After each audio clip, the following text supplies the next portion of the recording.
tube abakristo by'ukuri.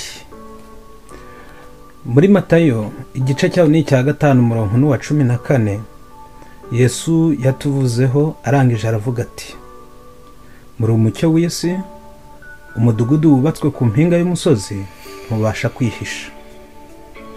Yesu yagennye ko ibikorwa by'abitwa ko ari abe byaba icyitegererezo ku bandi, byayobora abandi, hanyuma abareba ibikorwa ndetse n'abumva amagambo y'abavuga ko ari abakristo bakamenya ko ibyo bavuga n'ibikorwa byabo nta handi bikomoka usibye kuri Kristo we bakuraho umucyo, nkuko yabyivugiye muri Yohana 8 umurongo wa 12, arangije aravuga ngo ninjye mucyo w'isi.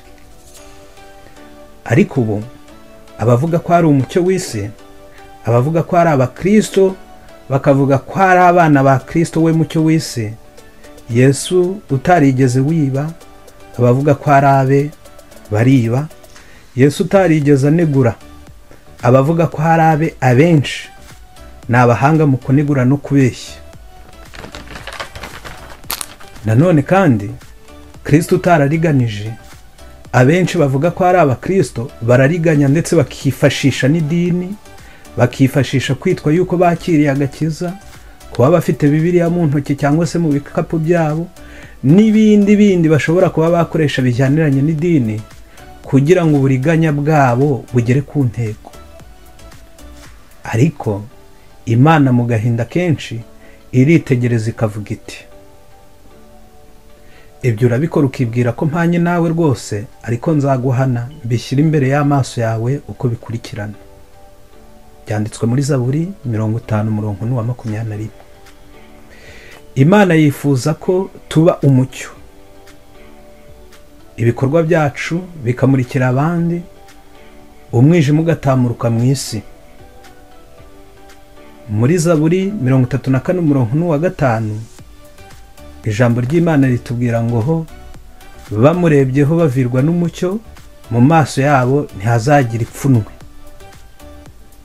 Abaviriwe n'umucyo mu maso habo ntibahazigera hagira ipfunwe.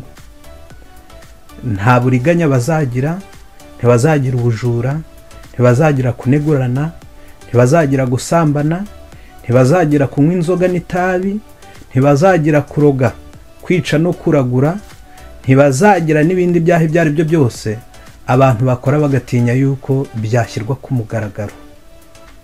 Abakristo nyakuri bahora bazi ko ijisho ry'Imana ribareba ibyo babamo ibyo ari byo byose. Noneho nshuti muvandimwe, menya neza ko ukwiriye kuba umwana w'umucyo. Guhera ubu ngubu ureke ibikorwa ibyo ari byo byose by'umwijima, ujye uvuga ijambo uwuribwira naho yarishyira ku karubanda utakorwa n'isoni. Ujye ukora igikorwa waba uri wenyine, waba uri kumwe n'inshuti yawe y'amagara, ariko nubwo cyabonwa n'abantu 1000 ukaba umutima wawe utagira ipfunwe. Ibyo nibyo bizaba bigaragaza yuko uri umwana w'umucyo. Mu gitabo cyitwa Baroma igice cyaho ni icya 13 umurongo wa 12 hati: ijoro rirakuze burenda gucya, nuko twiyambura imirimo y'umwijima, twambara intwaro z'umucyo, tugendana ingeso nziza nk'abagenda mu mucyo, tutagira ibiganiro bibi, tudasinda, tudasambana, tudakora iby'isoni nke, tudatongana, kandi tutagira ishyari. Ahubwo mwambara umwami Yesu Kristo, kandi ntimuhe urwaha imibiri yanyu ngo ibone uko ikora ibyo yifuza. Noneho nshuti muvandimwe, menya neza ko ubwo uvuga yuko uri umukristo ukwiriye kuba umwana w'umucyo, ibikorwa byose ukora bigashyirwa ku karubanda kugira ngo bibe ibyo kugarura abahabye bagarukira Imana, abatazi Imana bayimenye, abari kuyigana babona ahantu bashinga ikirenge. Guhera none reka ibikorwa byacu, amagambo yacu, inyifato yacu, ibyo byose bihinduke, hanyuma tuba abana b'umucyo.